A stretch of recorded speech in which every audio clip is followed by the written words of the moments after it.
नमस्ते बच्चों। मैं विकास डूंगरवाल। आज अपन हैरी हेस महोदय द्वारा प्रतिपादित प्लेट विवर्तनिकी सिद्धांत के संबंध में चर्चा करेंगे। हैरी हेस महोदय ने नए सिद्धांत की परिकल्पना की और इसमें उन्होंने बताया कि महाद्वीपों का प्रवाह हो रहा है जो कि विभिन्न प्लेटों के रूप में है, जिसको उन्होंने प्लेट विवर्तनिकी सिद्धांत नाम दिया।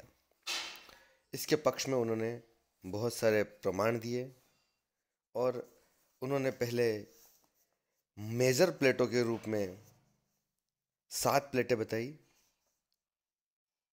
और जो कि 7 प्लेटें बड़ी प्लेटें हैं और 16 छोटी प्लेटों के बारे में बताया। वृहद प्लेटों में प्रशांत महासागरीय प्लेट, उत्तरी अमेरिकन प्लेट, दक्षिण अमेरिकन प्लेट, अफ्रीकन प्लेट, यूरेशियाई प्लेट, भारत ऑस्ट्रेलियाई प्लेट और अंटार्कटिका प्लेट। लघु प्लेटों में पूर्व प्रशांत महासागरीय plate, Philippines plate, Scotia plate, Caribbean plate, Somali plate, Arabian plate, Nubian plate, काजो plate, Juan de Fuca plate, चीनी plate, Gorda plate, Tibet plate,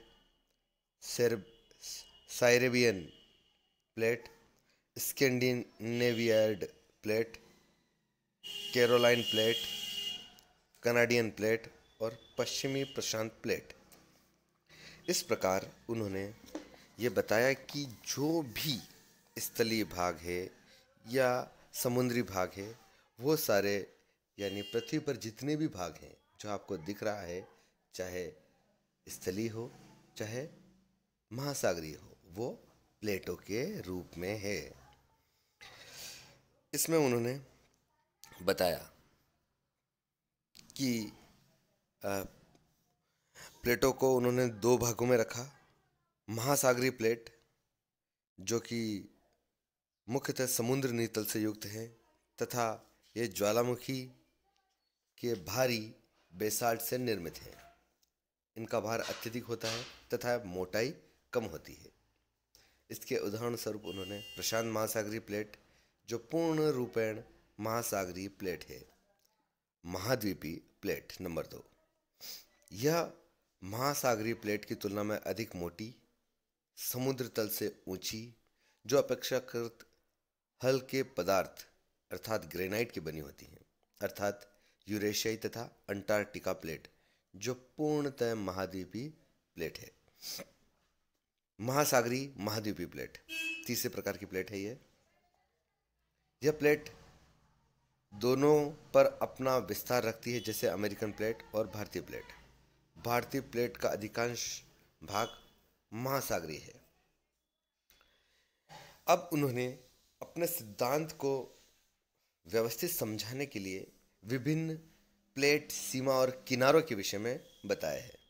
उन्होंने बताया कि प्लेटों की गतिशीलता के आधार पर और विशेषताओं के आधार पर इनको 3 भागों में बांटा जा सकता है: विनाशात्मक प्लेट, रचनात्मक प्लेट और संरक्षित प्लेट। विनाशात्मक प्लेट, पहली जो प्लेट है वो विनाशात्मक प्लेट।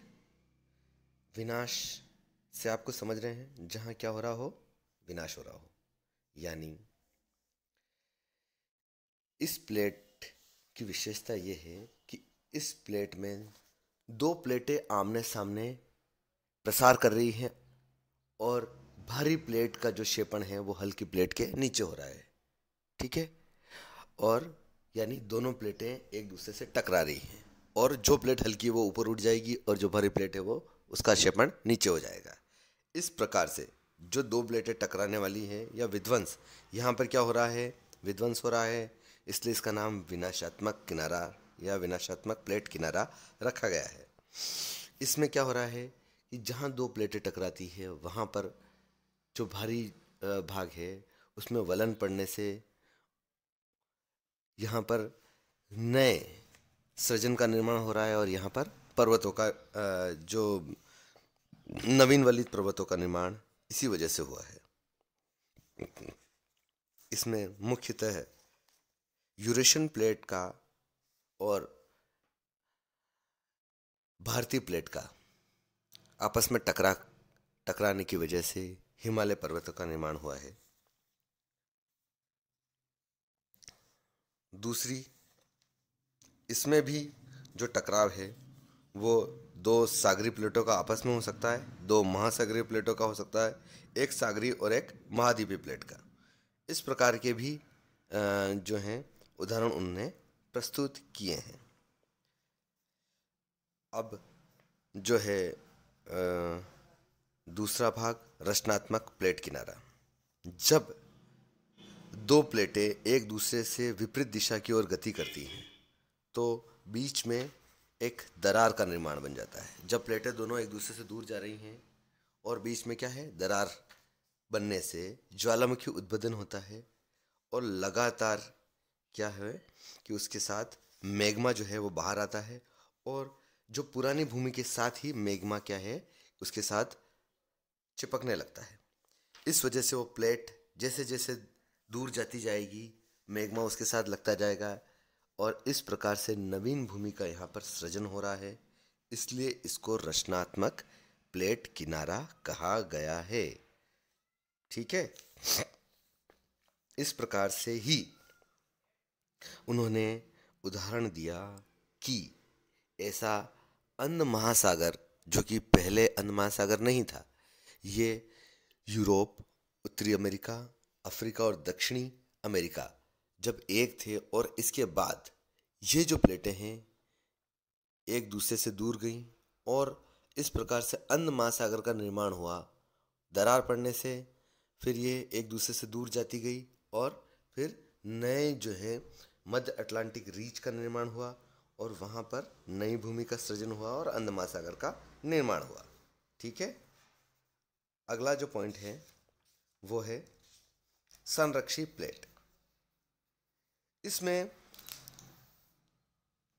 दो प्लेटें एक दूसरे से न तो टकरा रही हैं न एक दूसरे से दूर जा रही हैं, ये आपस में ही आसपास में हैं और सिर्फ इनके पार्श्ववर्ती रूप से एक दूसरे के विपरीत दिशा में सरक रहे हैं, यानी सिर्फ घर्षण की अवस्था है। जैसे अपन कोई दो टेबल हो आसपास में रखी हो और वो दोनों आपस में टकराती हो, वो वाली स्थिति जो है वो स्थिति रहेगी। और यहाँ पर जब अपन ये मान लें कि दो बिस्किट हों और वो दोनों आपस में अपन घर्षण करें और उसकी वजह से जो भ्रंश का निर्माण होता है, या तो ये एक तरह से भ्रंश का निर्माण करती है। ठीक है। तो इस प्रकार से ये संरक्षी किनारा हो गया।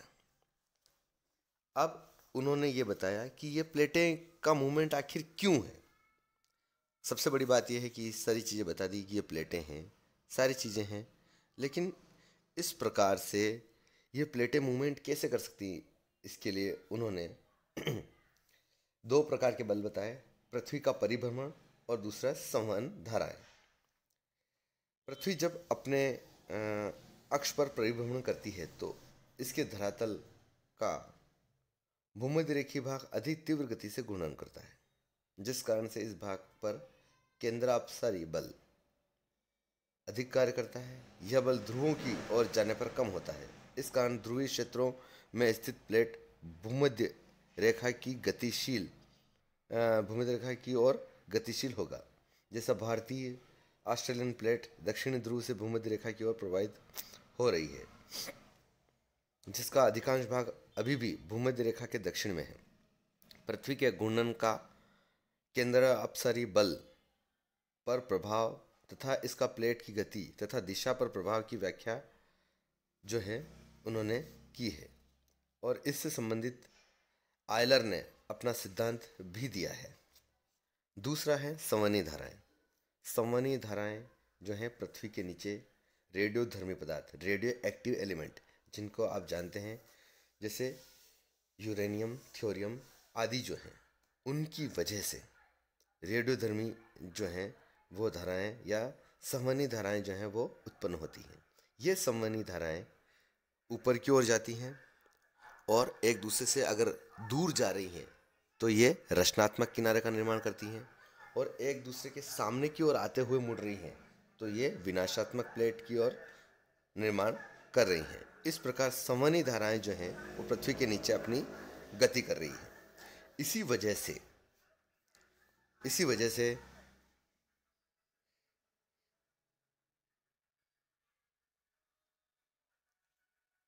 सारी जो प्लेटें हैं वो गतिशील हैं।